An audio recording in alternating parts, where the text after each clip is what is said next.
تم معناه وصورته ثم استفاه حبیبا بارک النسمی. فرمایا کہ وہی ذات ہے جو معنویوں صبری لحاظ سے درجہ کمال کو پہنچی ہوئی ہے، اور پھر تمام ارواح کو پیدا کرنے والے نے حضور کو اپنا محبوب بنانے کے لیے چن لیا ہے. آگے فرماتے ہیں منزہ عن شریک فی محاسنہ وجوہر الحسن فیہ غیر منقسم. فرمایا کہ سرکار دو جہاں صلی اللہ علیہ وسلم کے جو محاسن ہیں اپنے اور کمالات میں کوئی بھی شریک نہیں ہے. جو سرکار کے محاسن ہیں اور جو سرکار کے کمالات ہیں اس میں کوئی بھی شریک نہیں ہے.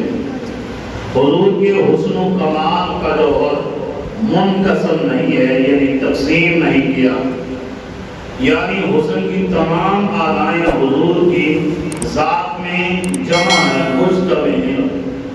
جہاں کہیں بھی حسن و کمال پایا جاتا ہے وہ ذات پاک مستحوی کا فیضان ہے. اس حوالے سے مواہب الدنیا کے اندر بھی حضرت امام علامہ قرطبی علامہ نقل فرماتے ہوئے ایک روایت نقل کرتے ہیں. فرماتے ہیں لم یظہر لنا تمام حسنہ لأنہ لو ظہر لنا تمام حسنہ لما اطاقت. فرمایا کہ نبی اکرم صلی اللہ علیہ وسلم کا تمام حسن ہمارے لیے ظاہر نہیں کیا گیا، کیونکہ اگر حضور اپنے تمام حسن کے ساتھ کیا کریں جلوہ فرما ہوتے تو ہماری آنکھیں اس کی دید کی طاقت نہ رکھتی، دیکھ ہی نہ سکتی تھی.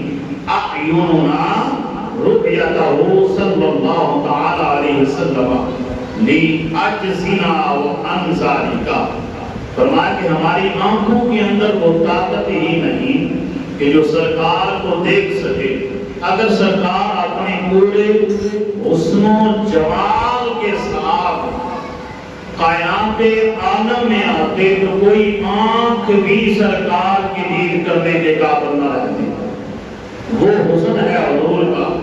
تو فرمایا کہ کیونکہ ہم اس بات سے عاجز ہیں کہ آفتاب محمدی کی جلوہ سامانیوں کا صحیح ادراک اور احاطہ کر سکیں. ادھر حضرت موسیٰ علیہ السلام نے عرض کی تھی مالک میں تیری تجلی دیکھنا چاہتا ہوں. کوئی دور پہاڑ پر اللہ رب العالمین نے بس ایک تجلی دکھائی تھی. تو حضرت موسیٰ علیہ نبی علیہ السلام باوجہ نبوت بے ہوش ہوئے تھے، لیکن آپ کے ساتھ جو افراد گئے تھے ان سب کی موت ہو جاتی ہے.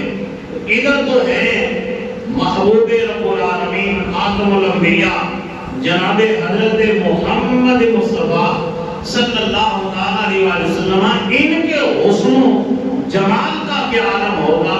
تو فرمایا اللہ رب العالمین نے یہاں وہ حسن رکھا ہے، وہ نور رکھا ہے. اگر اللہ رب العالمین ان سارے پردوں کو اٹھا کے حضور کی ذات کو سامنے رکھتا تو پھر کوئی بھی آنکھ حضور کو دیکھ کر نہیں سکتی تھی، عاجز رہتی سما کے. اس لیے فرمایا کہ اللہ رب العالمین نے اپنی حکمت بالغہ سے اپنے محبوب کے حسن و جمال کو صرف اتنا ظاہر ہونے دیا، کتنا فرمایا جس کی لوگ تاب لا سکیں، جس کو لوگ پورا سما سکیں، دیکھ سکیں، ان کی آنکھیں اس کی تاب لا سکیں، اس حسن کو دیکھ سکیں، ان کی آنکھیں آنکھوں کی بینائی ضائع نہ ہو. اتنا حسن حضور کا اللہ رب العالمین نے ظاہر فرمایا ہے. سارا حسن ظاہر نہیں فرمایا. فرمایا کہ اور چشمہ فیض کے قریب پہنچ کر اپنی پیاس بجھا سکیں. اگر کوئی شخص یہ چاہے کہ نبی اکرم صلی اللہ علیہ وسلم کے حسن و جمال کی ساری اعضاؤں کا احاطہ کر لے تو یہ ممکن ہی نہیں ہے. امام بصری آگے فرماتے ہیں فرمایا انما مثل صفاتک الناس کما مثل النجوم الماء۔ انہوں نے صفات میں حضور کی جلوہ گری کا جو نقشہ کھینچا ہے وہ اس طرح ہے کہ جس طرح پانی میں ستاروں کا عکس ہے جو ستاروں کی حقیقت کو ظاہر کرنے سے عاجز ہے۔ ستارے آسمان پر چمکتے ہیں لیکن ان کا عکس زمین پر پانی میں نظر آتا ہے، لیکن حقیقت اس میں واضح نہیں ہے۔ حقیقت یہاں نہیں، حقیقت بلکہ آسمان پر ہے۔ تو فرمایا یہی حال حضور کے حسن کا ہے۔ اللہ رب العالمین نے حضور کا عکس کائنات عالم میں رکھا ہے۔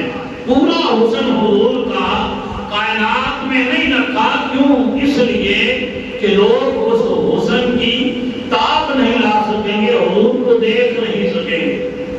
روایات میں ملتا ہے کہ 25 صحابہ، 1.25 لاکھ صحابہ میں سے 25 صحابہ ایسے ہیں جنہوں نے حضور کے چہرہ کو ڈائریکٹ دیکھا ہے، اور دیکھا بھی کیسے ہے؟ اپنی آنکھوں کے اوپر اپنی انگلیاں رکھ کے ان کے درمیان میں سے دیکھا ہے، ڈائریکٹ بغیر ہاتھوں کو آنکھوں پر رکھے ہوئے نہیں دیکھا۔ اس طرح حضور کے چہرے انور کو دیکھا ہے، اور دیکھ کے پھر بیان فرمایا کہ حضور کا چہرہ ایسا تھا۔ حضرت امام بصیری یہ کون ہے؟ یہ وہ بزرگ ہے کہ جو جن کو فالج کی بیماری ہوئی، پہلے بادشاہوں کے قصیدے میں لکھتے رہے، حضور کی نعت لکھی، پھر خیال آیا کہ اے بصیری کیوں نہ ہو امام الانبیاء صلی اللہ علیہ وسلم کا قصیدہ لکھا جائے۔ ساری زندگی بادشاہوں کی قصیدے لکھتا رہا ہے، آج حضور کا قصیدہ نہیں۔ تو امام بصیری الرحمہ نے پھر قصیدہ شروع کیا، مولا یصلی وسلم دائما ابدا علی حبیبک خیر الخلق کلہم۔ تو اسی میں سے میں نے چند اشعار پڑھے ہیں جن میں حضور